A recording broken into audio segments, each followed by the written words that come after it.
Hello, hello to anybody joining. We are just going to give this a couple of minutes to let people come in.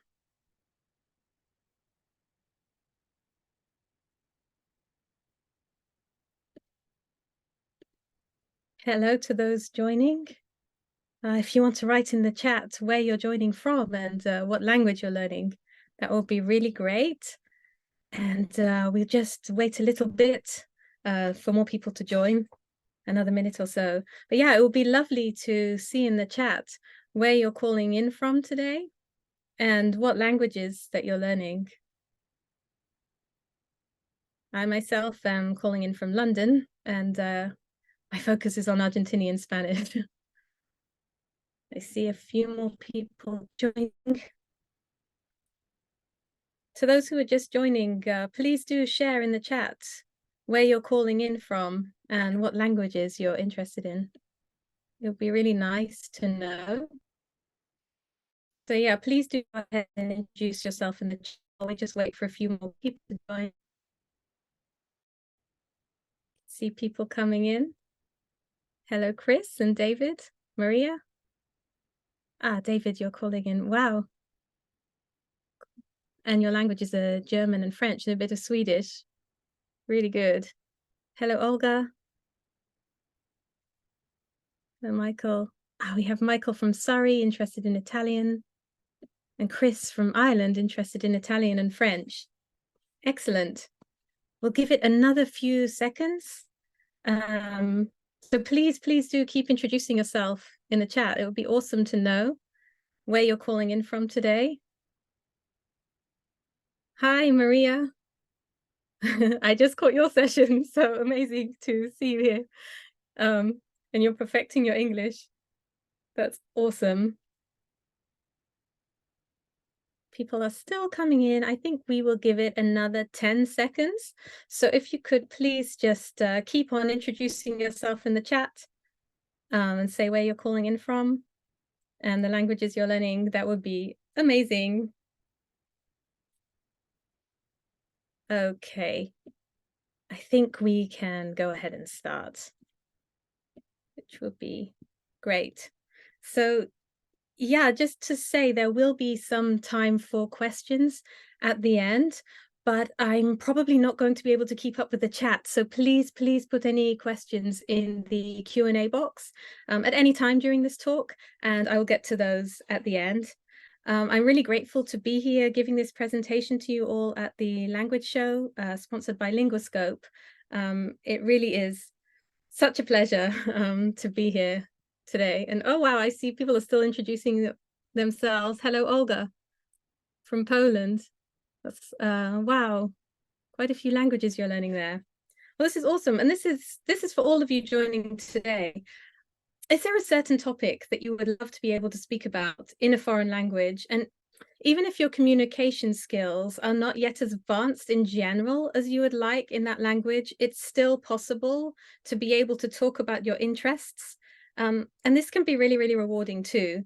And I'm living proof of this, and so are some of the people I've worked with. So I'd love to share with you how I got to do this and some other people's stories as well, in case this can be of help to you as well. So here's a little bit about me. I'm not going to read all of that out, but you can see my background. I've had long-term experience working on projects in 5 countries across 4 continents. So during that time, I've had a lot of ways and means to adapt to new cultures, new ways of living, and also with using new languages and trying to be able to communicate well in very different scenarios. So if you could put in the chat the number 1 if you've spent time in another country learning another language, and 2 if you haven't done that yet but you're thinking about it. Can we see, has anybody had the experience of going abroad? We've got Martina, yes, 1. Emily's thinking about it. Excellent. Well, whichever camp you're in, hopefully there'll be things here for all of you. So for those of you who are thinking about it, You'll get some tips on what you could plan in advance to make the most of your immersion in another country. And for those of you who've already been there, um, hopefully this will be useful for you, and it will be amazing to hear your experiences as well, because everybody can benefit from that. So please do keep sharing in the chat so everybody can see. And so basically today, what we are going to go through is making the most of immersion abroad, because it really is such a great opportunity if you are there in another country. Setting clear language learning goals. This helped me so much, so I really want to share this with you. And also the fact that mindset is key. That is also really, really powerful in language learning. And then finally, looking at the benefits of focusing on a hobby or passion abroad. And I like to refer to that as immersion within immersion. So I'd just like to share briefly with you my first experience of immersion within immersion, because I'll refer back to the story a little bit, and hopefully there'll be some takeaways that will help you further on in the presentation. So my very first time in Argentina, I was actually taking a Spanish course and found out it would be just 2 hours a day. So I decided, well, I volunteer at home, and so I'd like to volunteer with children. So I asked if that would be possible. I don't know if, as they say, something got lost in translation, but instead of being taken to a school or a children's center, I was taken to a residential center for adults with severe disabilities. I'd had no experience of doing this type of work, and I had very, very little Spanish. But I did volunteer there, and it proved to be one of the most powerful experiences of my life, and also very powerful in terms of my language learning and understanding the benefits of immersion within immersion. So I'll get back to this a little bit later, as you can then see how this sort of experience could help you too. Obviously not specifically the same type of volunteering, but just being open to new experiences when you're abroad. So it is an amazing opportunity to be abroad. And that's why I'm saying, if you can make the most of your immersion, it's such a great chance to take advantage of being there, experiencing the culture firsthand. And one great tip I have is to try to live with local people. So if you're on a program that offers a homestay, or if not, and you're able to rent a room and have housemates from the local culture, this is really, really helpful. Even if that's not possible and you're either living alone or with other foreigners, try to make contacts, whether it's the neighbors, perhaps a language teacher if you're learning a language out there, anybody from a volunteer project, just so that you can be making contact with people and really being able to speak the language with them. So yeah, just one of my tips will be, don't stick with people from your country. I've seen this quite a bit, especially when I was in Shanghai in China, and also to some extent in Accra in Ghana. It may be comfortable to stick with people who speak the same language and are from the same background, but really not then making the most of the immersion. And I know some people feel homesick, and it's really hard to make themselves go out, or they just want to stay in contact with people at home, but it can bring about so many opportunities if you do. And back to my original story, volunteering at the residential center, a physio there saw that I like charity projects. He invited me to volunteer at a homeless charity in the city of Cordoba. I made a contact there. On my next trip to Argentina, he invited me to BNI, which is the Business Network International. They have these meetings. I had to introduce myself in Spanish and follow business presentations, which was another stretch. And so things keep going. So if you can get yourself out there and talking and making contacts, you actually don't know where this will lead, and it can be so amazing for growing your language learning. Of course, there are ways to help you get through the fears that may come up around that, especially when communicating in day-to-day life with native speakers, if that's something that either you're not so used to doing, or it does bring up some kind of stress, which is a very normal thing. But first, before we get to those sort of techniques, I want to share with you how important something is, which really shifted my language learning too, and that is goal setting. So having clear goals is really important. And I want to share with you a little story from Simon Sinek. He's a motivational speaker in business leadership. Maybe you've heard of him. Put a one in the chat if you've heard of Simon Sinek. We'll see if anybody has. But he gave a very, very good example, and I would like to present this to you too. So imagine this, that you and I are in a room, an empty room on our own, and we're standing there, and I give you an instruction. I say, go to that corner in a straight line, and you start to go. And then I put a chair in front of you. What would you do?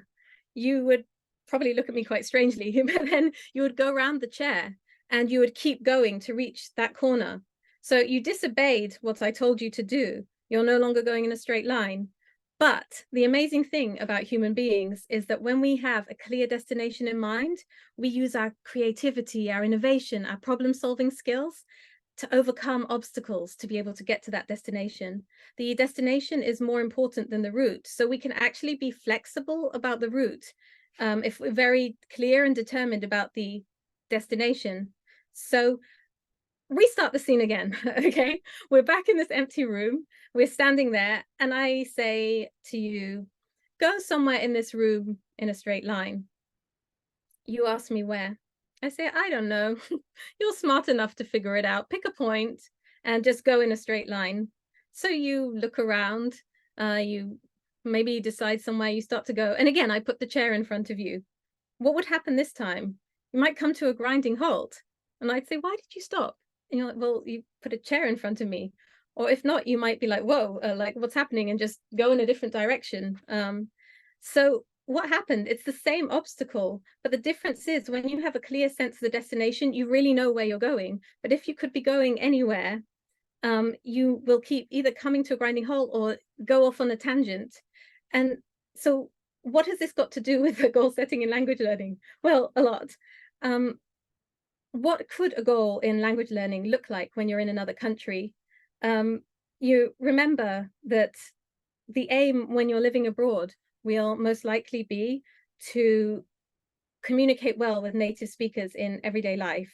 So you might just say then, oh, I would like to improve my Spanish or my Mandarin or whatever language you're learning. And that's very vague. It's not like a very clear destination, like in Simon Sinek's example, because to fulfill that, you could learn a few new words each day, but then that technically did improve your language learning, but probably not to the standard that you meant. And you can get more specific. So you could say you'd like to improve your French speaking, for example. And again, what is this for? Is this so that you can chat with your housemates? Is it so that you can go to a local group to do with your hobby? Are you even hoping to one day make a presentation about your hobby in French? These are very different things. And it's so important to have a very clear destination. And so just so to give you an idea of my example, this was one of my goals in Spanish. So as I set up a charity, this was very relevant to me. I wanted to be able to work with non-profit organizations in Argentina. So as you can see, this is very specific, and I know where I'm going with this. But what could this involve? I will need speaking and listening skills to be able to go to meetings with those organizations. And I will also need reading and writing to be able to communicate with them in the meantime, by email or by WhatsApp. And looking at where I already was in Spanish, I could manage the basics in day-to-day life, and could make some kind of small talk and maybe a bit more. So this goal made sense for the level where I wanted to go. So that might seem more of an advanced goal, but if you're earlier on in the language journey, you can make goals too. And I totally recommend doing this because it really gives you a direction. So for example, one time after visiting Argentina, I went pretty quickly to Romania, and I really felt the difference with the language skills. I went to a shop to buy a local SIM card, and the woman there asked me where I was from. I could understand, I could say London. She said she had a friend in London. She told me many things. All I could really say is, oh, that's nice. And I was really thinking, oh, in Spanish, I could have had a proper conversation here. So yeah, I will show you then for somebody who was like me with Romanian, further behind in the language learning journey, what a goal could look like. So my goal for Romanian is to be able to make small talk when I go to the shops. And I mean, I was living in a small town, the people were friendly, they spoke. I'd like to be able to speak back. Um, so what would that look like? This was just speaking and listening. That's it. And if you have a similar goal at that stage of your language learning journey, you may be able to find online resources for the type of vocab that you would need, such as the correct greetings for the time of day, good morning, good afternoon, that kind of thing, and some common questions and answers that could come up during small talk. And once you're in country, you will hopefully be starting to make contact, especially if you're living with people, and you can ask them for help with this. So, for example, I was staying at one of my charities projects in Romania, and the directors speak very good English. So they were able to give me some phrases. So yeah, you can be resourceful, look around, see if anybody would like to learn a bit of your native language and do an exchange. And other goals at this sort of stage may be even like being able to order something from a restaurant. So that will be the reading for the menu and then the speaking and listening so that you can communicate well. If you already have some of the basic or intermediate skills, then you can start to think of areas of interest where you would like to specialize, perhaps, or just to expand, like I did with Argentinian nonprofits. And now I will show you an effective way to formulate goals that will hopefully help you with your language learning. These are SMART goals. Have any of you heard of these? Again, put a 1 in the chat if you've heard of SMART goals before. They're used in many different contexts. So specific, we've already looked at this. This is having your destination. Measurable, I've added through experiences. Oh, excellent. And I can see some ones people have heard of SMART goals. So you know where I'm going with this. But measurable, I added through experiences because it is possible to have measurable goals in language learning. For example, learning a certain number of words per day.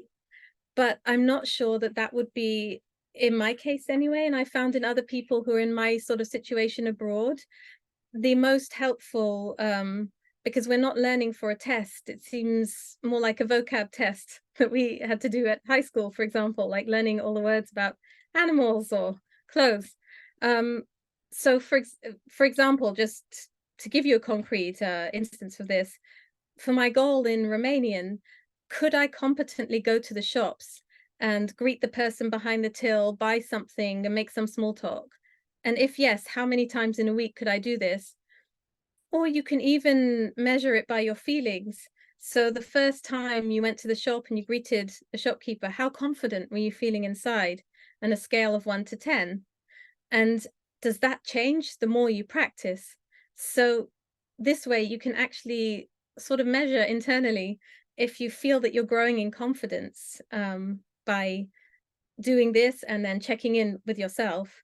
And relevant, we'll actually look at that a little bit later. As I mentioned, this is sort of immersion within immersion that we're going to be visiting, which is when you get to look at a very specific area or topic. And that's the thing, when you're abroad, you have the freedom to make it really relevant to your life.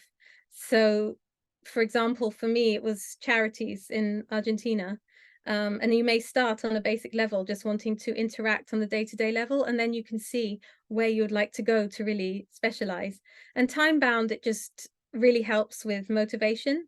So it could be like, oh, by 2 weeks' time, I want to be able to make an order in a restaurant.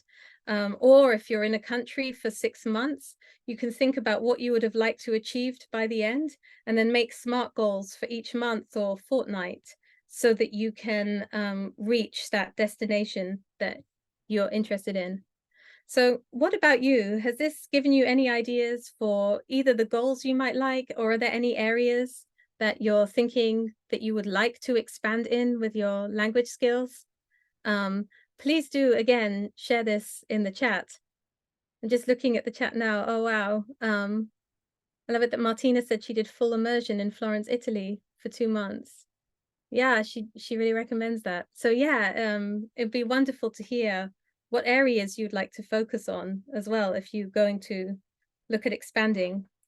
And something else which is very important for your communication skills abroad is mindset.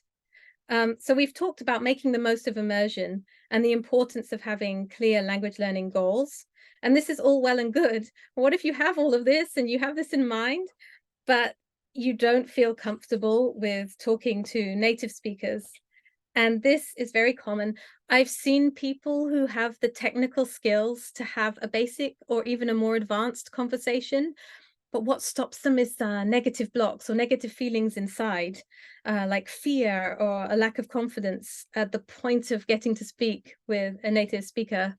Um, oh, wow. Martina says she's been thinking of getting involved in charity work in one of the languages she learns and speaks. Yeah, I recommend that. So good.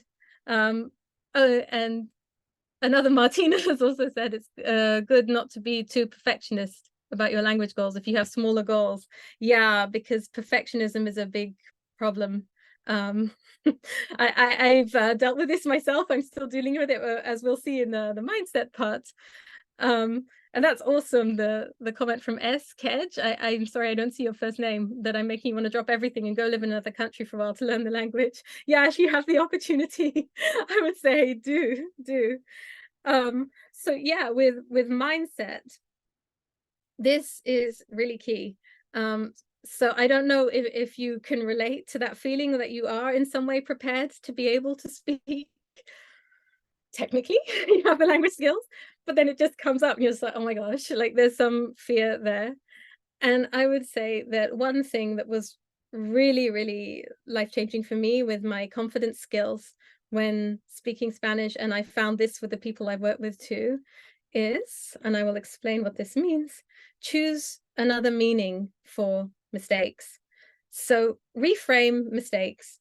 A big fear I've seen that causes a lot of stress seems to be that of making mistakes in the other language. And it's true, we might make a mistake. In fact, we probably will make a mistake because this is a normal part of learning everything. Things don't come perfectly straight away, whether it's learning to cook, learning to ride a bike, and learning to speak a language. So while we can't control that this is a natural part of learning, what we can control is the meaning that we give to making a mistake. So a YouTuber called Aaron Doughty, who again is not to do with language learning, but I think this is a really good point that he made, so I want to share it with you. He asked a question on a group call, and I would like to ask you the same thing. What comes to mind when I say rainy day? What are your thoughts or reactions? Just put it in the chat. It's a simple question. What is your impression? What do you think of when I say rainy day? Can be anything, just your first thoughts on that. And we got put wellies on, go for a walk in the woods. I like that. Anyone else? What was your first thought when I said rainy day? TV viewing, not likely to be a great day. Probably seems more generally productive to see mistakes as an opportunity to learn. Yeah, I love that, Olga. And back to the reactions to rainy day. Stay at home and watch the rain outside. Do really relaxing yoga. Oh, rainy day equals a cup of cocoa. So do you see, just in these answers, we've got people who are going to stay inside, stay at home and watch the rain, or have a nice cup of cocoa, watch the TV. And we've got the reaction, put on wellies, go for a walk in the woods. This is so different, but it's a reaction to the same thing. I said rainy day, and you all here in this group had very different thoughts on this and very different reactions. And the thing is, that is the meaning that you have given rainy day, based on your thoughts, based on your experiences. So we can give our own meaning to anything, because rainy day is just a neutral thing, and you can see what came up from that. We can give our own meaning to making mistakes too. So as somebody had already said in the chat, what if we look at this as an opportunity to learn? And I found them as actual opportunities to learn. So remember I mentioned I had to go to, well, I didn't have to go, I was invited to go to a BNI meeting, a business meeting, and I was trying then to follow the presentations, and I saw there was one about ventanas, which is windows in Spanish, and I thought that's a bit random. but maybe somebody has a Windows business. But it really wasn't making sense as I was following along. And I realized I confused the word ventanas with ventas, which means sales. And that was like, yeah, I'm never going to make that mistake again. Like, I learned that so well. And well, okay, you might say nobody knew about that mistake. That was private to me. So sure. But when I was taking a course one time, another language learner said that getting a correction from a native speaker is really like having a free language lesson. And I love that attitude so much that I also adopted it. And that's happened to me various times too. And it's always been very, very valuable. And I want to share with you a post that was going around on the internet. You may have seen this. It's about how we say in English, pay attention, but there's different ways to express this in other languages. And I actually lived this post because in Spanish, I used to say pagar atención, which is literally pay attention. I translated it from the English. But the person I lived with said, oh, you always say pagar, it's prestar. I was like, oh, so it was really helpful. And I've never, ever made that mistake again. I remembered it. So finding mistakes to be a useful thing and actually quite a memorable thing to learn from has really helped. And when you practice and you make mistakes, it can actually help you in the future. So you can deal with difficulties in advance. What I mean by this is if you've practiced, you've found a difficulty, you'll be able to sort it out. Because remember, when you're in country, your main aim will be being as clear as possible and making yourself understood to native speakers. So, for example, I was at a presentation by a French lady, and she was speaking in English, and she was talking about a certain philosophy of life. She was so passionate about it. And she said, you have to leave it. And I think she was met by confused faces because we're like, well, she was saying how great it was, and now we have to leave it. And she said again, you have to leave it, L-I-V-E. And it's like, she understood that with her pronunciation, we would get leave instead of live. So she found a simple and practical way to deal with this. Again, really not recommending this for exams, but just for practical ways to try to make yourself understood. A Romanian friend of mine says she doesn't like her pronunciation of obviously in English, and she just goes for clearly and evidently and other options. And I'm the same in Spanish. I always say the person who cuts hair, because I really don't like my pronunciation of hairdresser. I can give it a go here. Apologies for any native Spanish speakers. Peluqueria. I don't know why. I always want to say the película, which is film, or the English word peculiar. But yeah, if you actually take the time to practice, you will kind of know where some weak spots are and have some other ways to handle it. Again, like I said, not for exam situations or professional situations, but just in living life. So when you've made the effort to do this, as in have your language goals, getting ready to communicate more, blocks can still come up. And so this is why I just wanted to share quickly with you about the growth mindset and the fixed mindset. So with the growth mindset, this is accepting that language learning is a learning curve. There will always be more to learn, but if you can learn to enjoy that and enjoy the process, it will feel a lot less pressured. For me, I always love finding out new words in Argentinian Spanish and getting to use them. Carol Dweck, a psychologist, talks of having a growth or a fixed mindset. And a growth mindset is what you would be aiming for.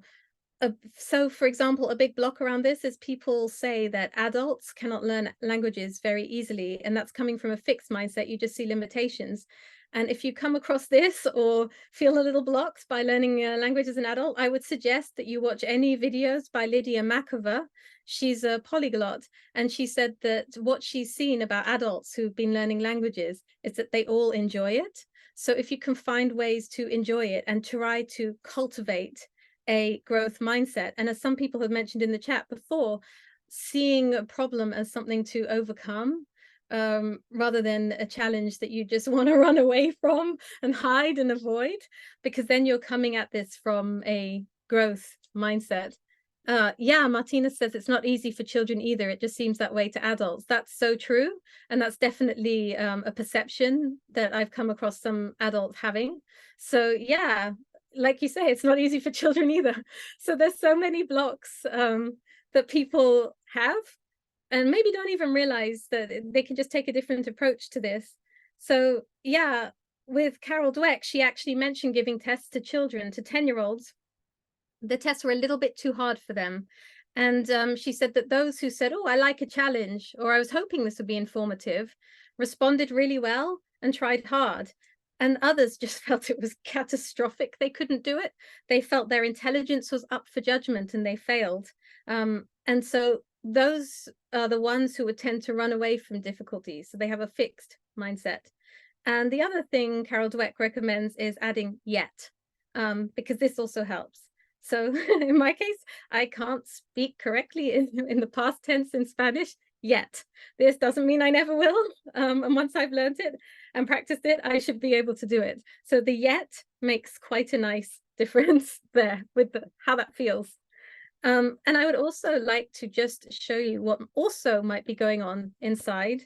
So here we have 3 zones, and this explains what's happening when fear or nervousness might be coming up with regards to speaking to somebody in the new language.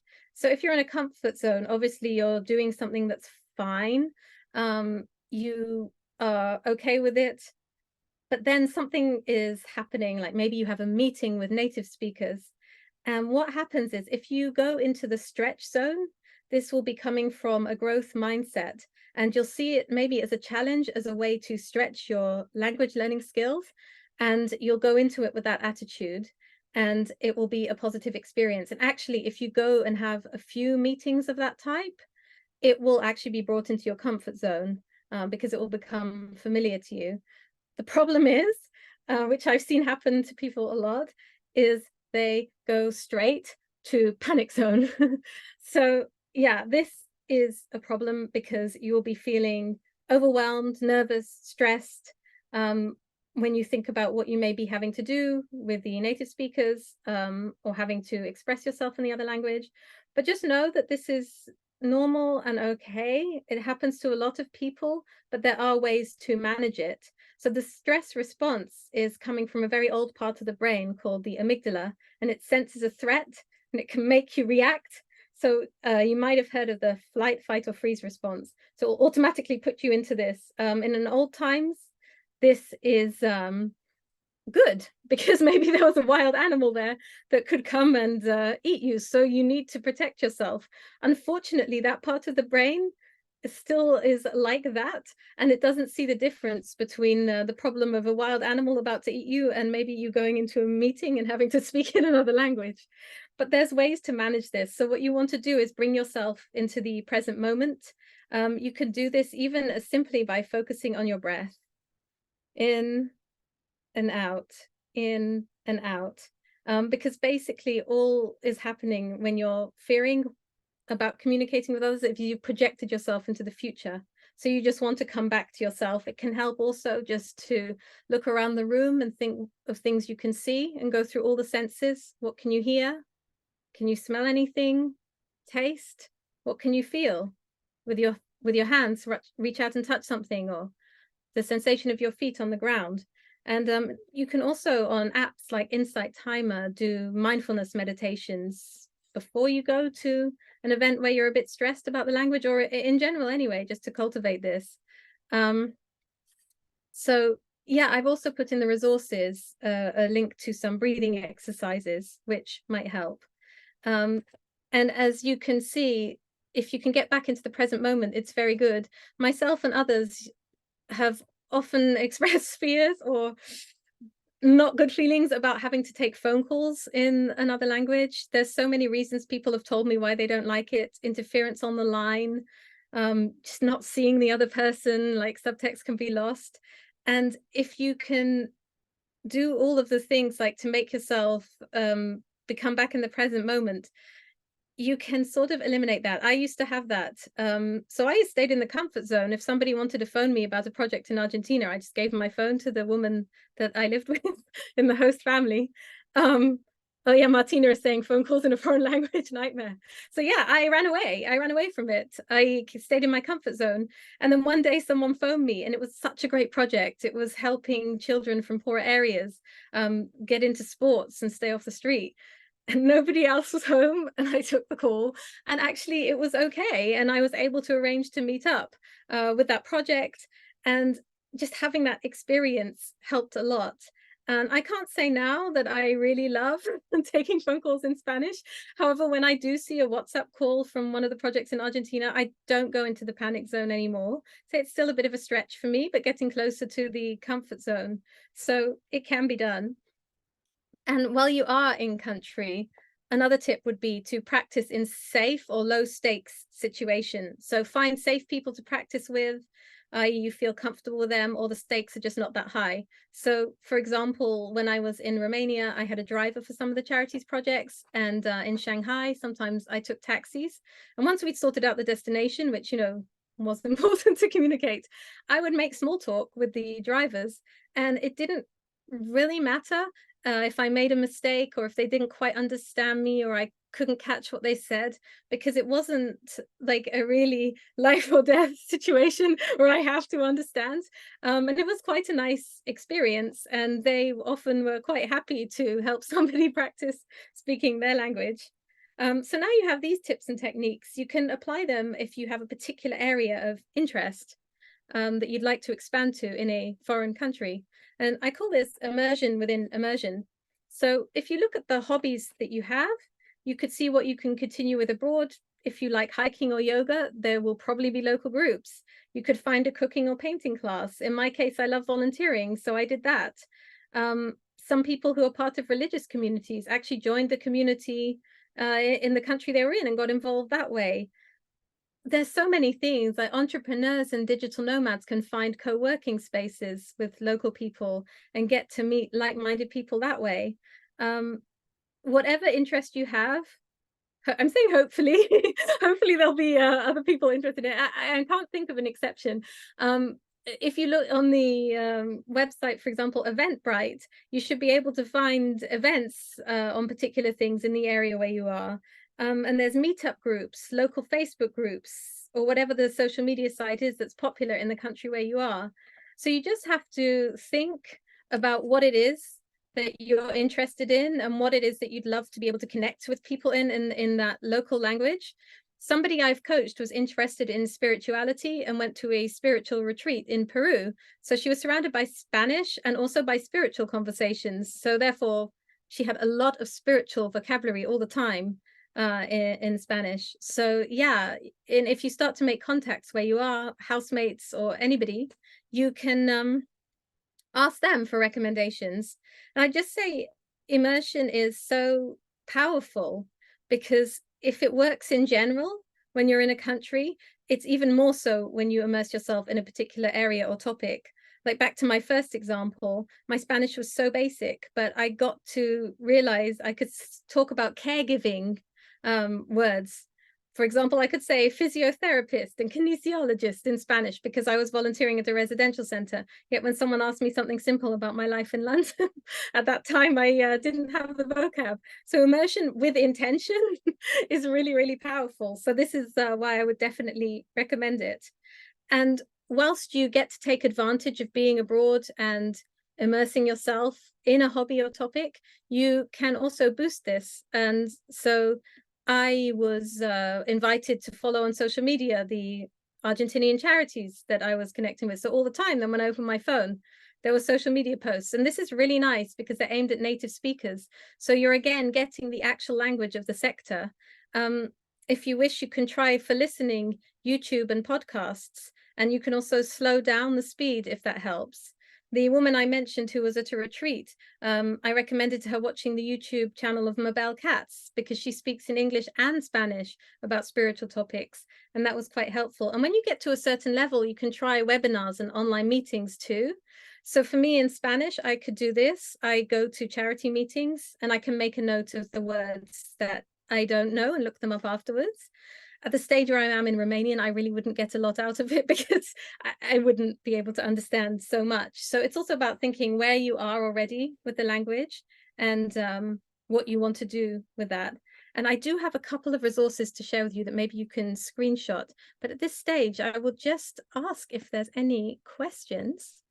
So again, let me see. If there are any questions, it's best to put them in the Q&A box. I see there's a lot going on in the chat, but I might not be able to, if you put a question in the chat, I might not be able to get to it now.